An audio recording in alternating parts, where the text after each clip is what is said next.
Hello everyone, welcome back to another lecture. We're going to go through this problem today. The figure shows the free body diagram of a connecting link portion having stress concentration at three sections. The dimensions are R equals 0.25 inches, D equals 0.40 inches, and H equals 0.50 inches. Um, W1 equals 3.5 inches and W2 equals 3 inches. The forces F fluctuate between a tension of 5 kips and a compression of 16 kips. Neglect column action and find the least factor of safety if the material is cold drawn AISI 1018 steel. Um, so we're actually going to be solving 631 instead of 630. We solve problem 630 except with W1 equals 25 inches, W2 equals 1.5 inches, and the force fluctuates between a tension of 16 kips and a compression of 4 kips. And we want to use the Goodman criterion. So to understand this problem and what we need to know to solve this problem, let's start at the end. What is our end goal? And what are the things we have to calculate for this?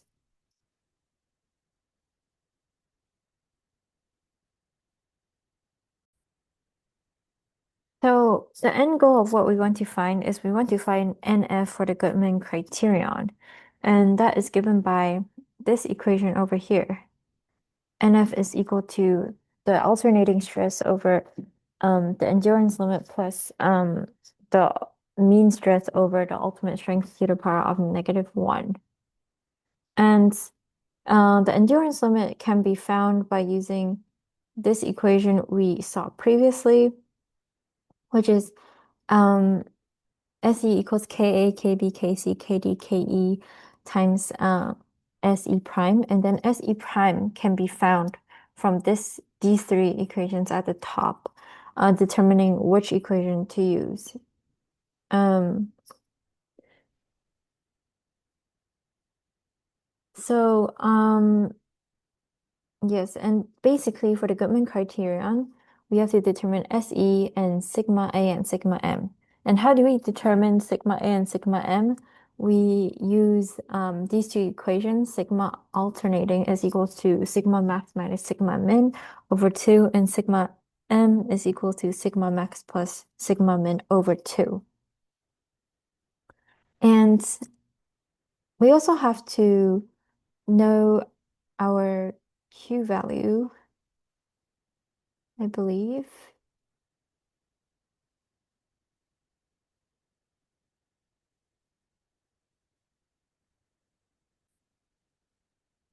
Yes, we have to find our KF value, which is related to KT and Q. Um, and we need uh KF in order to solve for um sigma A and sigma M. Because basically sigma A is equals to KF times uh sigma max minus sigma min divided by 2, and sigma M is equal to KF times sigma max plus sigma min over 2.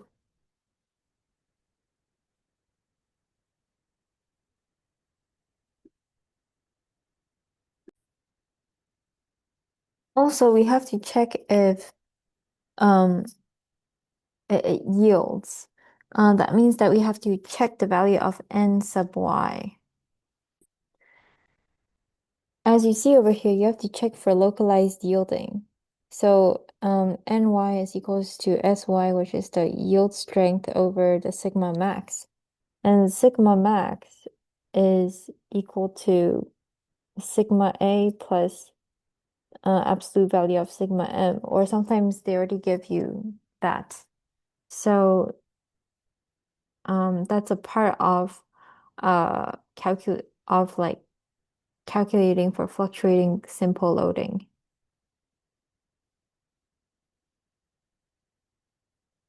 So for finite life, we want to find an equivalent completely reverse stress to use on the SN diagram with equation 615 and select one of the following criterion.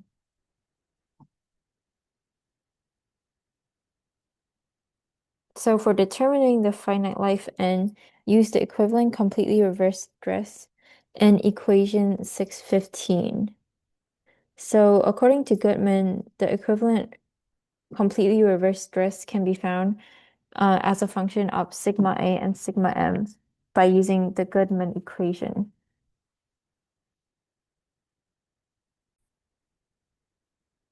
So let's begin this problem by a quick roadmap of what we need to find. So we want to first check if it yields, which means that we want to check ny equals sy over sigma max. And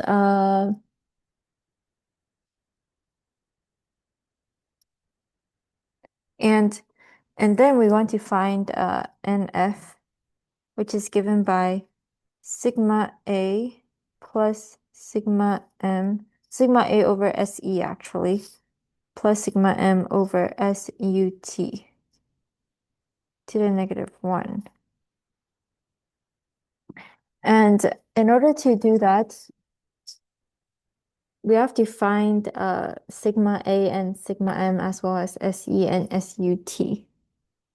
So first, let's start with finding SUT for AISI 1018 steel and the SYT, or actually just SY. So the SUT value and SY value we can find from tables.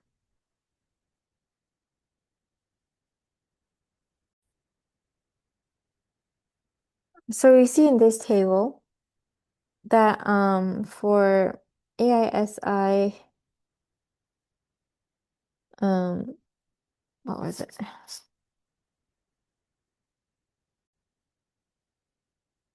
For cold drawn AISI 1018 steel, we have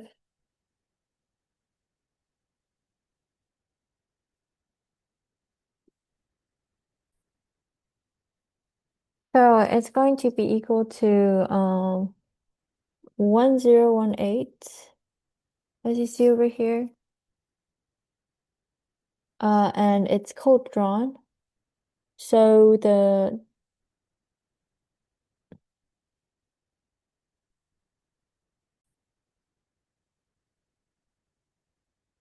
cold drawn should be tensile strength is 440 megapascals or 64 kpsi, and yield strength is 54 kpsi.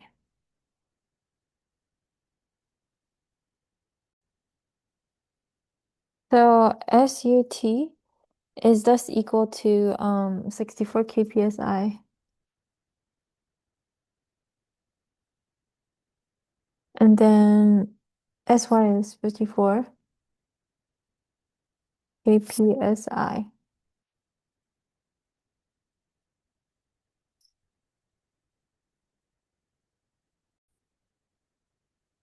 Okay, so the next step is we want to determine SE.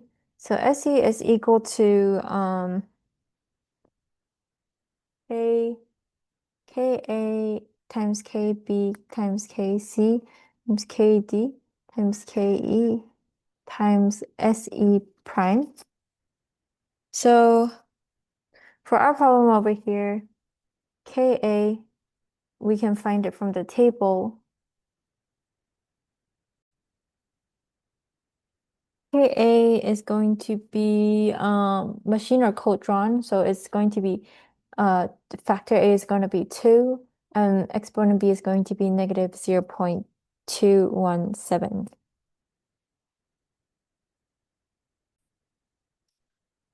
So we can write that KA is equals to 2 times 64 to the power of negative 0.217, which will give us Ka is equal to 0.81. And Kb, what is Kb equal to? Kb is equal to, as we can find from the table, since there's only axial force in this particular case, Kb is equal to 1, as we see over here. Kb equals 1.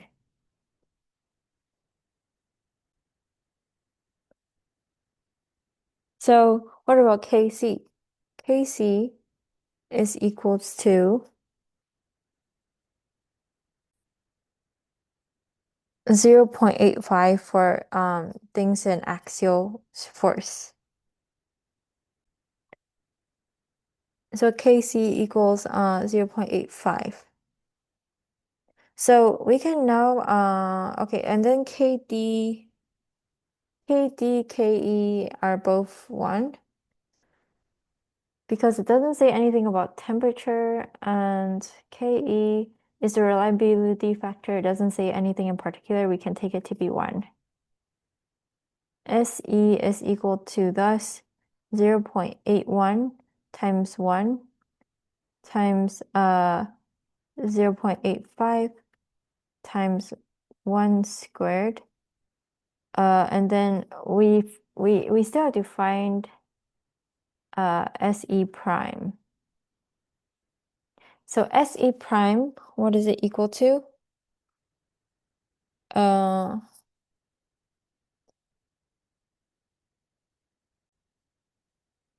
We can look here. So for ultimate strength less than 200 kpsi, which applies to our case because our ultimate strength is 64 kpsi, Se prime is 0.5 times the ultimate strength.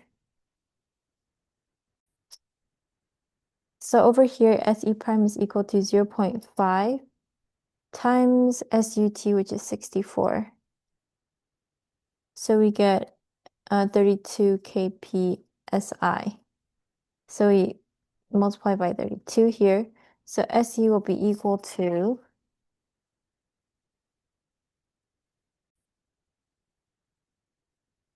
22.0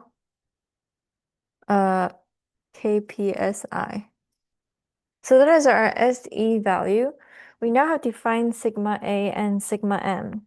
We can come up with we have to write general equations for them first. So to see what we need to find them.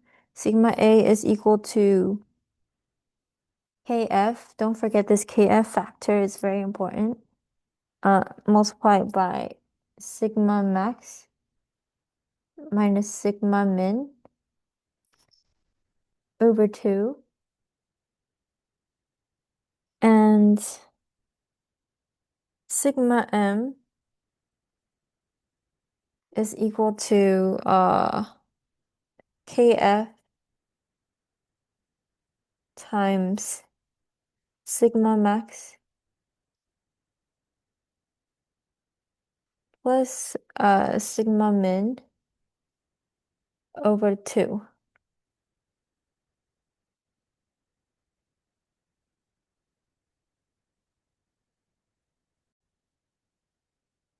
Now we have to determine Kf. So the general equation for Kf is given by, if we look at the equation chart, Kf is equals to 1 plus Q times Kt minus 1. So we'll be using that expression. So Kf is equal to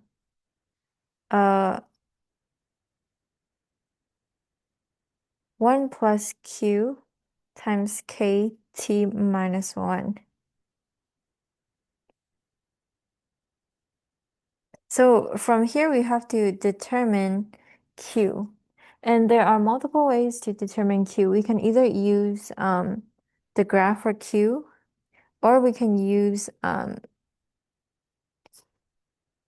other equations to find Q. We see that this is the knot sensitivity and Q diagram. So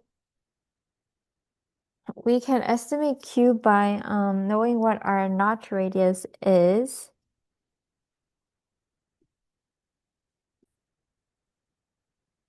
Our notch radius is 0.25 inches because R equals 0.25 inches. But unfortunately, as we see in the Q diagram, it's cut off at 0.16 inches. So we have to extrapolate as we did in one of our previous videos. And also the ultimate tensile strength was found to be 64 kpsi. So we will be using around this curve. And we have to extrapolate data until 0.25 inches. So that is about 4, okay, it's 0.04, well, 0.09. So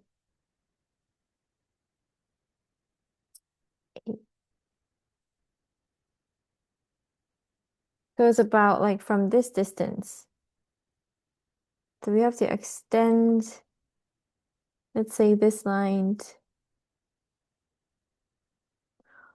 this distance, and we have to take a value of around here. And it will probably be slightly higher because 64 kpsi is slightly higher. So this will give us a value of around 0.84 if we approximate like so.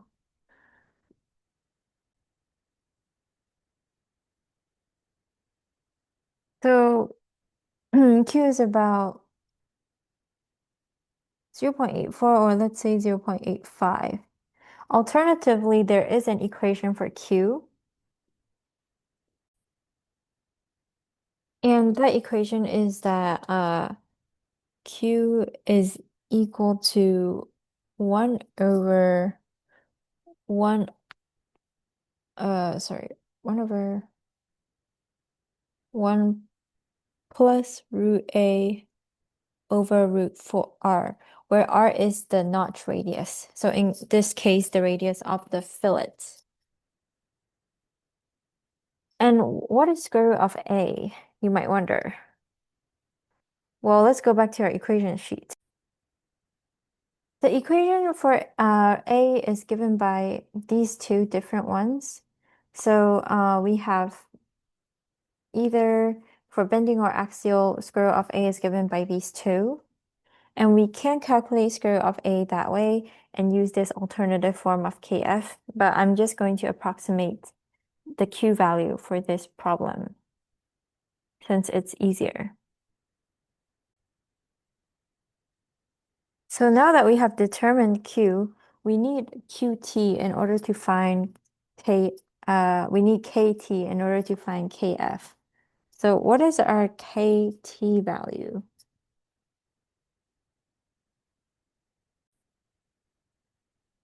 Our KT value comes from graphs as well, and it comes from this graph over here. So for the fillet part, we will model it using this KT diagram, whereas for the hole, we will model it using a different KT diagram. Specifically this one.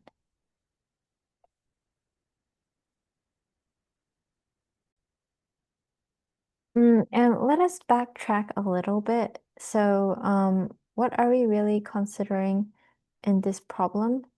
Well, what we are really considering is that basically we have a structure over here. It looks like this. And there are a few critical points that we have to be concerned with.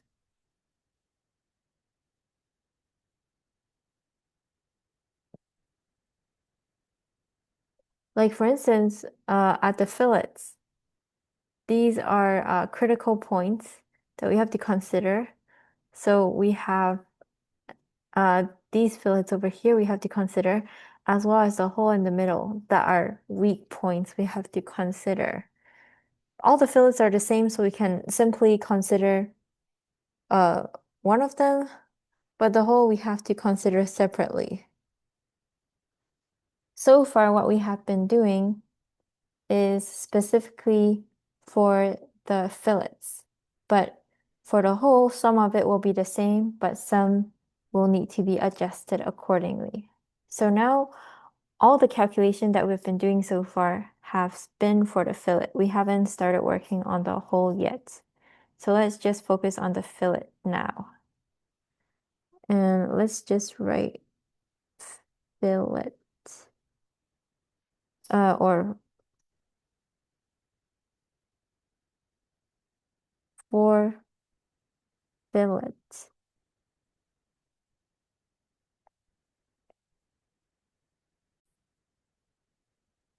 Now, if we look at this KT diagram again, we will notice that there are a few things we have to calculate, notably D over D and R over D. Capital D over D refers to the larger dimension over the smaller dimension, and R over D corresponds to the notch radius over the smaller dimension over here. So let's go ahead and do that.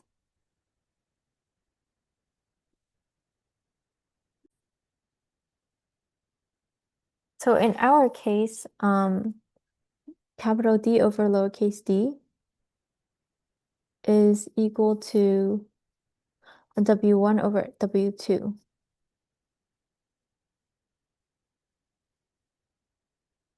And R over D is equals to R over W2. We can calculate W1 over W1 from problem 631, which is the one that we are actually concerned with, as 2.5 inches over 1.5 inches from here. And 2.5 over 1.5 inches is calculated to be 1.67. What about the notch radius over W2? The notch radius is 0.25 inches.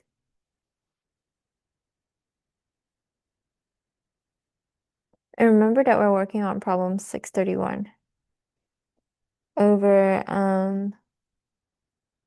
1.5 inches. So this gives us a value of 0.25 divided by 1.5, which is 0.167. So on our diagram over here, we have to find D over D equal to, we have to find capital D over D equals to about 1.67, which doesn't exist, but we can approximate it as a little bit above this curve over here. And also the notch radius over small d is equal to 0.167, which is about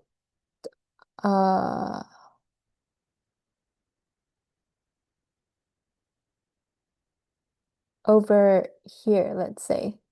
So if we draw an arrow upwards,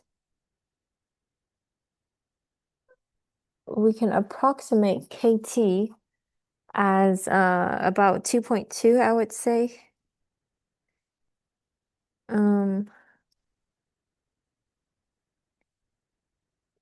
Or like 2.1, 2.2 or 2.1.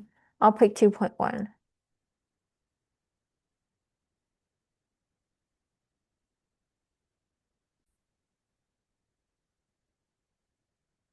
Yeah, so KT is about 2.1. So now we have all the known information to calculate KF. So KF will be equal to 1 plus 0.5 times 2.1. Oh wait, yeah, sorry, 0.85 times 2.1 minus 1. And that is equal to 1.94. 0.85. I'll make it more neat. Mm.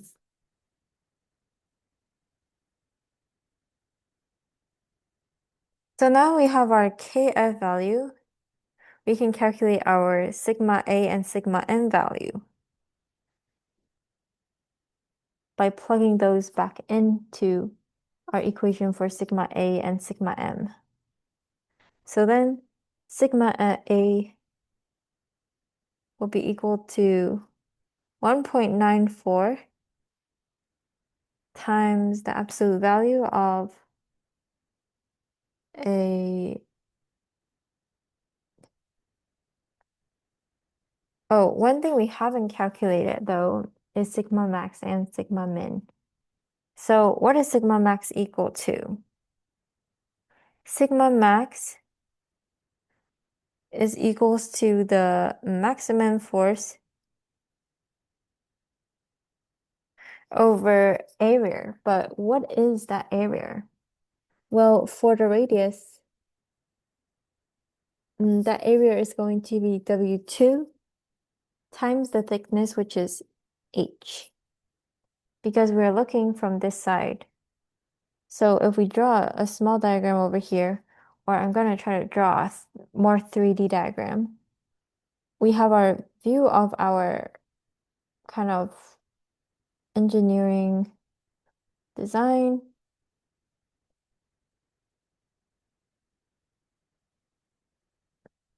So basically,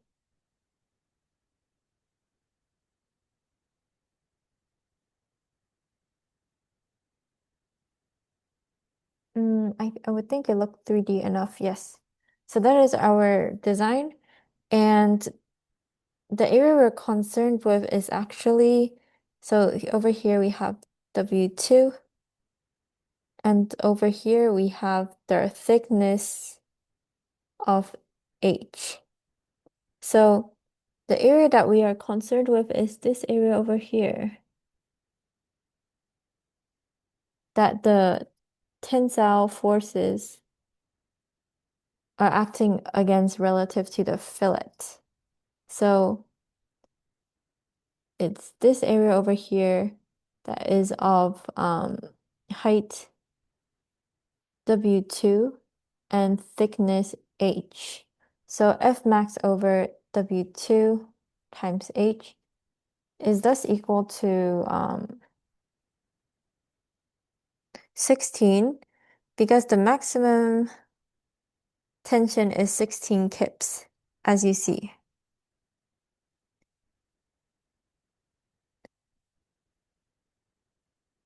Over 1.5 inches, which is the value of W2.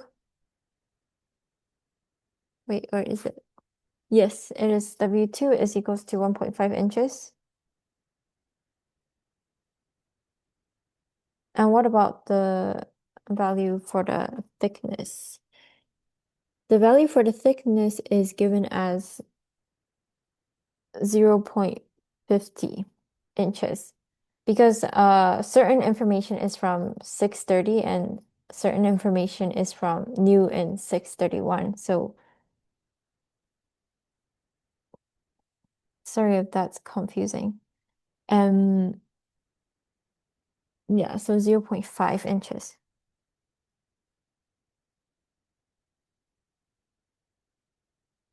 So calculating sigma max, we have that sigma max is equals to 21.3 um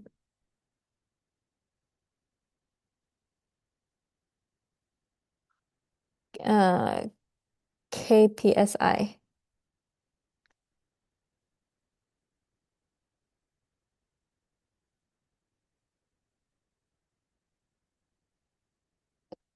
Um and sigma min, what about sigma min?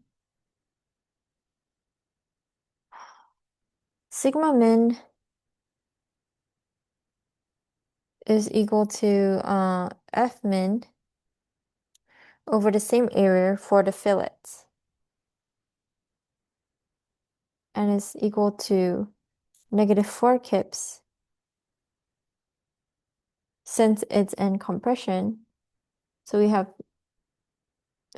-4 kips over the area, which is 1.5 inches times 0.5 inches.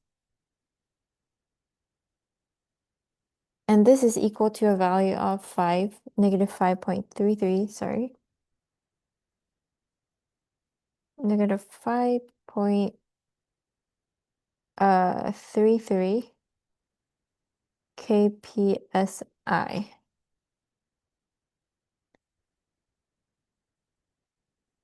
So now we have our sigma max and our sigma min. And now we can calculate our sigma A and sigma M values by using these information in this column over here. So sigma A is then equal to 1.94 times the absolute value of 21.3 kpsi minus 5.33 kpsi over 2. And that gives us a value of 25.8 kpsi.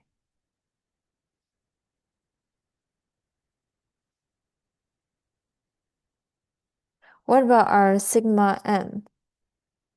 Sigma m is equal to 1.94 times sigma max, which is 21.3 kpsi, minus 5.33 kpsi over 2. And this is equal to 15.5 kpsi.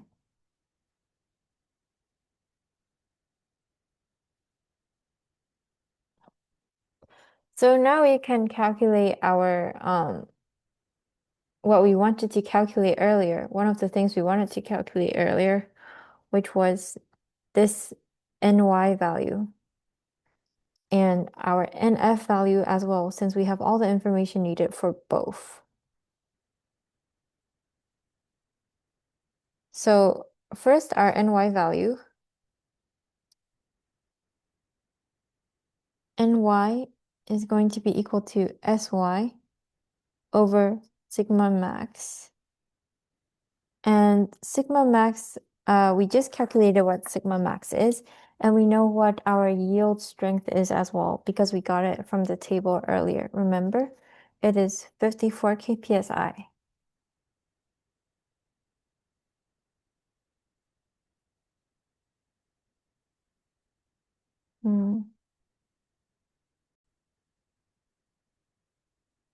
Yes, so it would be equal to 54 kpsi over 21.3 kpsi, which is equal to 2.54.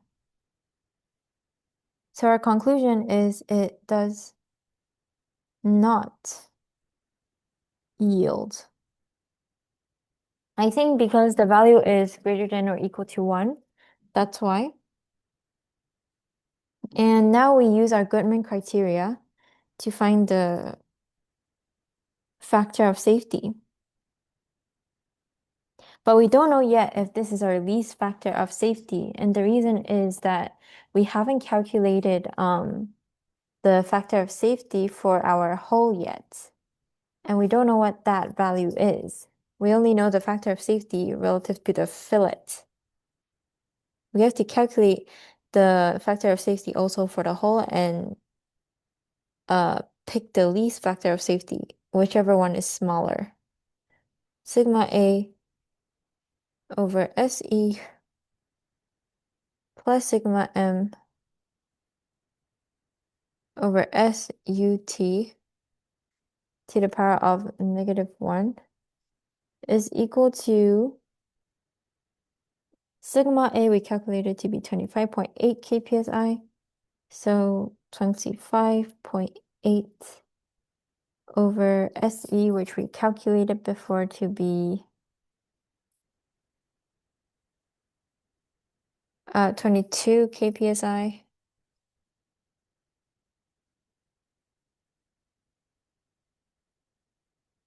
And plus 15, oops, 15.5 divided by SUT, which is 64 kpsi.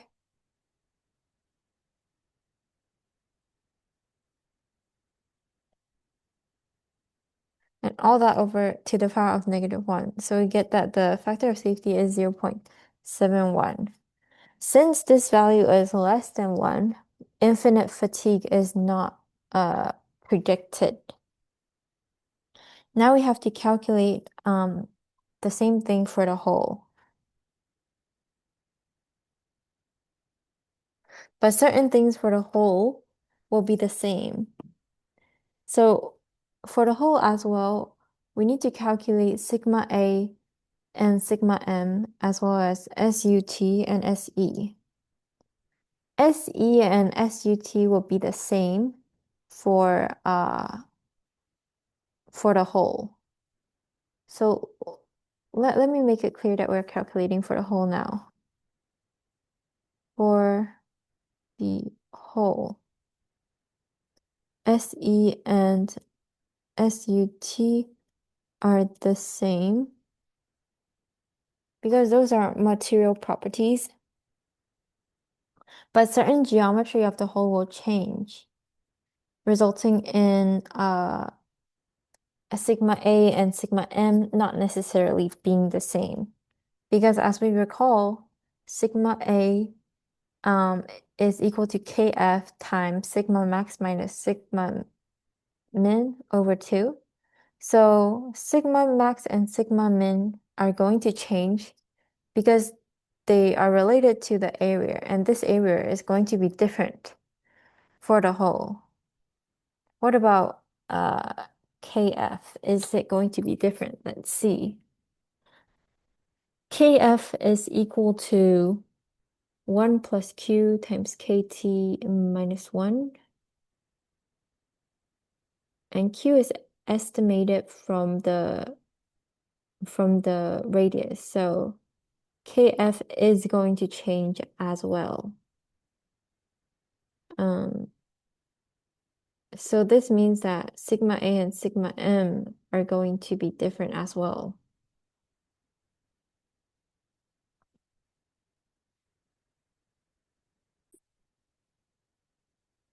So what is the notch radius of the hole? That is the real question. So because we need the notch radius in order to calculate or approximate the Q value.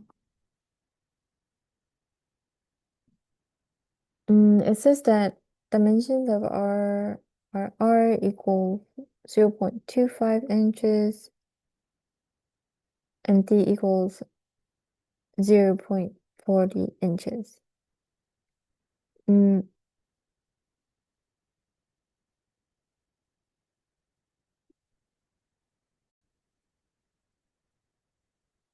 So I'm looking at the solution and they use the same Q for evaluating the hole. So I guess we're supposed to assume that they have the same notch radius and thus the same Q estimate, because we need the notch radius to estimate the Q. That is the issue. So yeah, I'm just gonna go with 0.85 for now, since that's what the solutions say.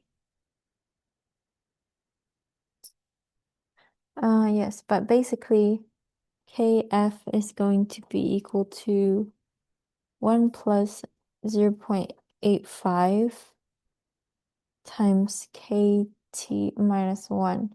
We still have to find KT for the whole, since KT is going to be different and found according to this diagram over here. As you see over here, KT can be found according to this diagram, and we need to calculate D over W and D over H. So let's go ahead and calculate those. So D over W for this one will be equal to the diameter of the hole over W1, and D over H will be equal to the diameter of the hole divided by the thickness of that part. So let's go and calculate that.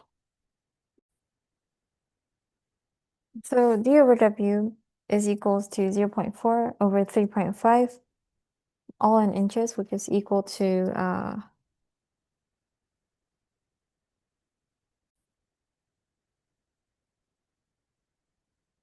0.114.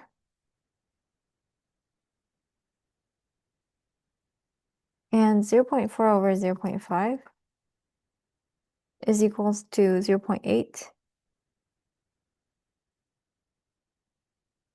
So according to this graph, dW is around 0.114, which is about here. And D over H is about 0.8, which is around this curve over here. So KT can be approximated as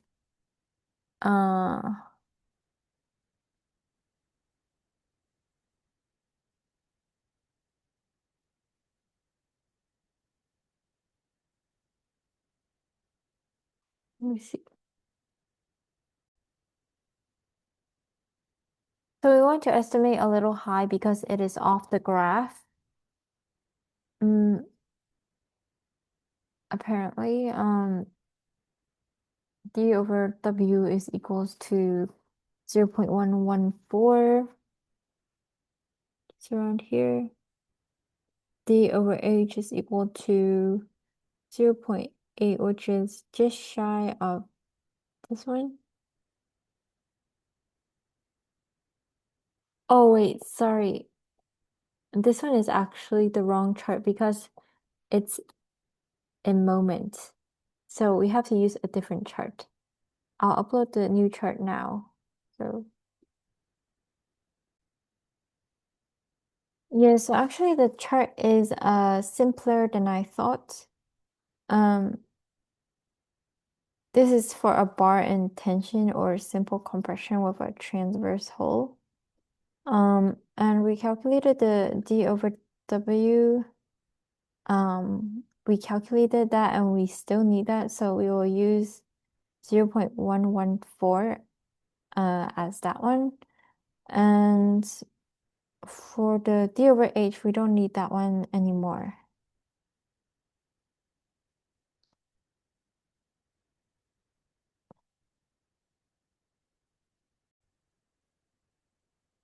Oh, and sorry, I used the wrong value for W1. It's supposed to be 2.5 inches. So it's supposed to be 2.5. So it gives us a value of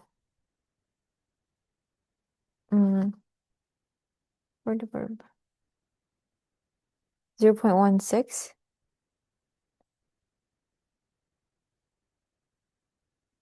So we estimate the value thus to be about over here, and that corresponds to about 2.55 for KT, 2.55. All right, so yes, this is the correct diagram this time, luckily. And we can now remove the diagram. Yes. And now we have all the needed information to calculate KF. KF equals 1 plus 0.85 times 2.55 minus 1 is equal to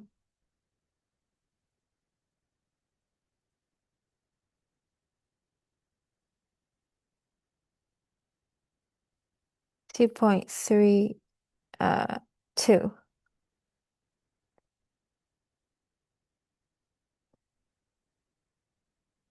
All right, so now let's calculate the new sigma max and new sigma min values. And what is going to be different over here is the area.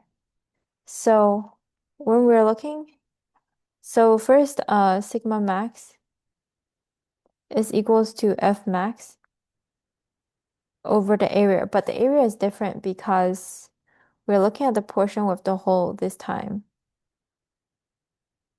Let's draw another diagram. So the diagram looks like this.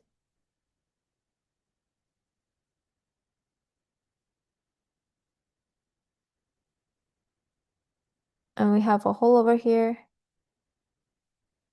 And basically the area this time that we're going to have to use is going to be this area over here, which is going to be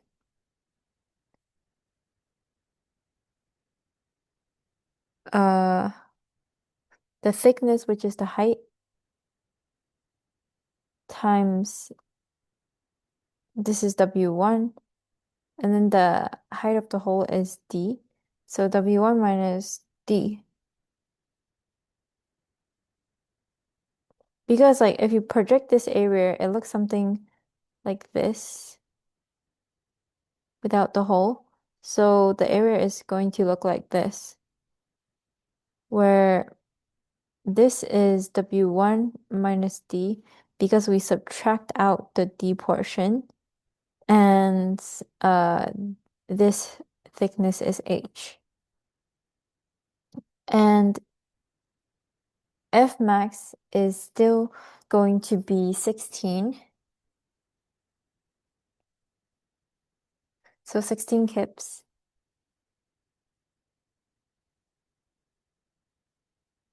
And then the H value is going to be 0.5 inches. The W1 value is 2.5 inches, and the D value is minus 0.4. So we'll get that this is equal to 15.2 kpsi. And then for sigma min, we have F min over H times W1 minus D, same area, equals negative 4 kips over 0.5 inch times 25 inch minus times 2.5 inch minus 0.4 inch. And this is equal to negative 3.81 kpsi.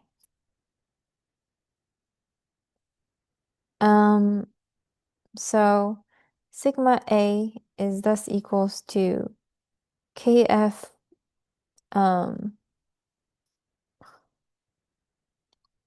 absolute value of sigma max minus sigma min over 2.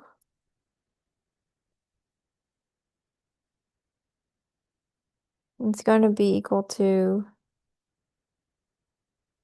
2.32 times 15.2 minus 3.81 over 2. And this is equal to 22.1 kpsi.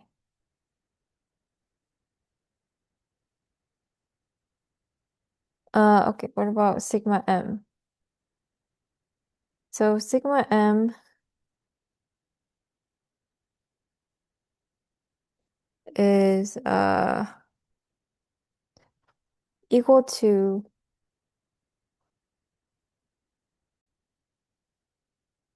so sigma m is equals to kf times sigma max plus sigma min over 2 is equals to 2.32 times 15.2 plus negative 3.81 over 2 is equal to 13.2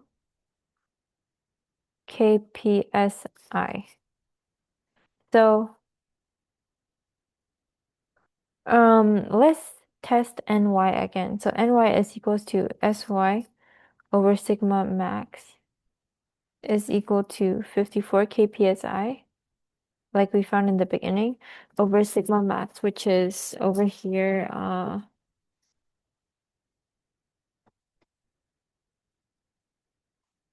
15.2 kpsi, and it is equal to 3.55. It also does not yield like we found for ny over here because they are both greater than 1.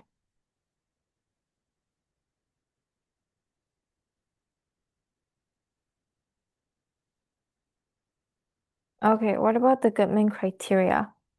So the factor of safety is equal to sigma A over SE plus sigma M over SUT to the power of -1 equals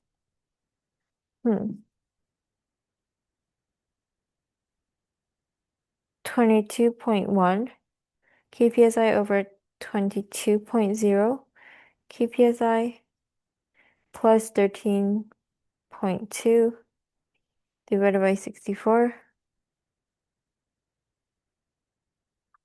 to the power of -1, and this is equal to 0.83. So we have to compare this NF value to the NF value we found for the fillet. Which one is smaller? 0.71 is smaller than 0.83, and thus the conclusion is that the design is controlled by the threat of fatigue at the fillet with a minimum factor of safety of NF equals 0.71. So our min factor of safety is equal to 0.71 at the fillet. And this is our answer. This was a really, really long problem, but I hope that it helped your understanding of this topic. And please, if I went wrong anywhere or if you have clarification on any portion, please reach out to me. And here's a recap of the problem in slow motion so that you can pause the video and understand the calculations for yourself and where we came from.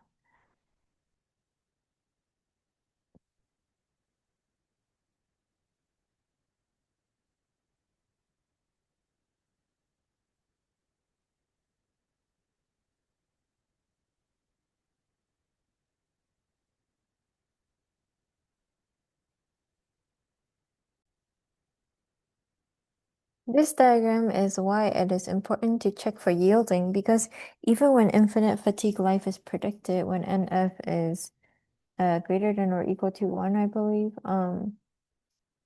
it is still possible to have yielding. And I believe yielding happens when NY is less than 1, based on this diagram. Uh, yes, because as we see, we plot it and we see how to graph it on the graph.